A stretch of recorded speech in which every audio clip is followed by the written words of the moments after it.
1987 ஜூலை திங்கள் 11ஆம் தேதி தொடங்கி கடந்த 37 ஆண்டுகளாய் முடித்திருக்கிறது உலக மக்கள் தொகை தினம். அந்த வகையில் இன்றைக்கு 38வது உலக மக்கள் தொகை தினம் தமிழக அரசின் மக்கள் நல்வாழ்வுத்துறையின் சார்பில் இன்றைக்கு அனுசரிக்கப்பட்டு வருகிறது. இதை பொறுத்தவரை இன்றைக்கு இந்த தினத்தின் முழக்கமாக ஒவ்வொரு தம்பதியரின் பெருமை குடும்ப நலம், அதுவே வளர்ந்த இந்தியாவின் புதிய அடையாளம் என்கின்ற முழக்கமும், இந்த நாளின் கருப்பொருளாக தாய் மற்றும் சேய் நல்வாழ்வுக்கு சரியான வயதில் திருமணமும் போதிய பிறப்பு இடைவெளியும் சிறந்தது என்கின்ற வகையிலான கருப்பொருளோடு இந்த நாள் இன்றைக்கு அனுசரிக்கப்படுகிறது.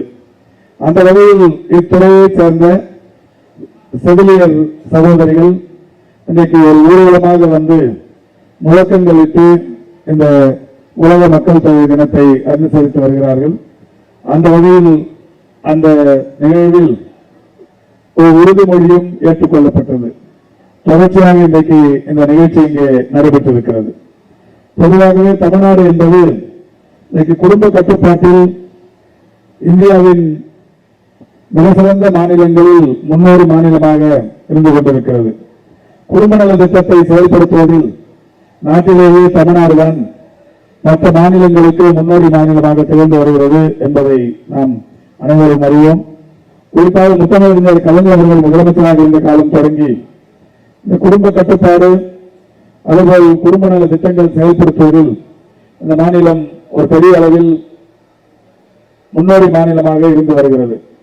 அதனால்தான் இன்றைக்கு பல்வேறு வகைகளில் இந்திய அளவில் இந்த மகப்பேறு விகிதத்திலானாலும் சரி, சிசு மரண விகிதத்திலானாலும் சரி, மகப்பேறு மரணத்தினாலும் சரி, தமிழ்நாடு ஒரு மிகப்பெரிய அளவில் சாதனை படைத்து வருகிறது.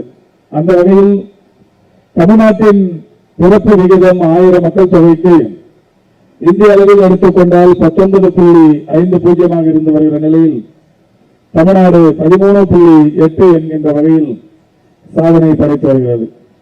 சிசு மரண விகிதத்தை பொறுத்தவரை 1000 குழந்தை பிறப்பிற்கு இந்தியாவில் மற்ற மாநிலங்களில் சராசரியாக 28 என்கின்ற வகையில் சிசு மரணங்கள் நிகழ்ந்து வரும் நிலையில் தமிழ்நாட்டை பொறுத்தவரை அது 13 என்கின்ற வகையில் அளவில் குறைந்திருக்கிறது.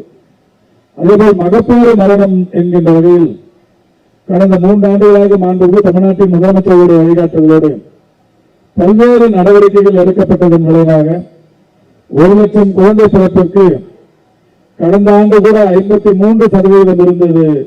இது இன்றைக்கு 45.6 குறைந்திருக்கிறது. இந்தியா முழுமைக்கும் 97 மரணங்கள் 1 லட்சம் குழந்தை பிறப்புக்கு என்று இருக்கிற சூழலில் 45.6 என்கின்ற வகையில் தமிழ்நாடு சாதனை படைத்து வருகிறது. இப்படி பல்வேறு விஷயங்களில் தமிழ்நாடு முன்னிலையில் இருக்கிறது. டோட்டல் ஃபெர்டிலிட்டி ரேட்டாக இருந்தாலும், பாப்புலேஷன் ஸ்டெபிலைசேஷன் பேஸாக இருந்தாலும், எல்லாவற்றிலும் தமிழ்நாடு இன்றைக்கு ஒரு மகத்தான சாதனை படைத்து வருகிறது. குறிப்பாகவும் சிறப்பாகவும் இளவயது திருமணங்களை குறைத்தல், அதேபோல் குடும்ப கட்டுப்பாடு பற்றிய விழிப்புணர்வை கூடுதலாக்குதல் போன்ற பல்வேறு விஷயங்களை இந்த துறை சிறப்பாக செய்து வருகிறது.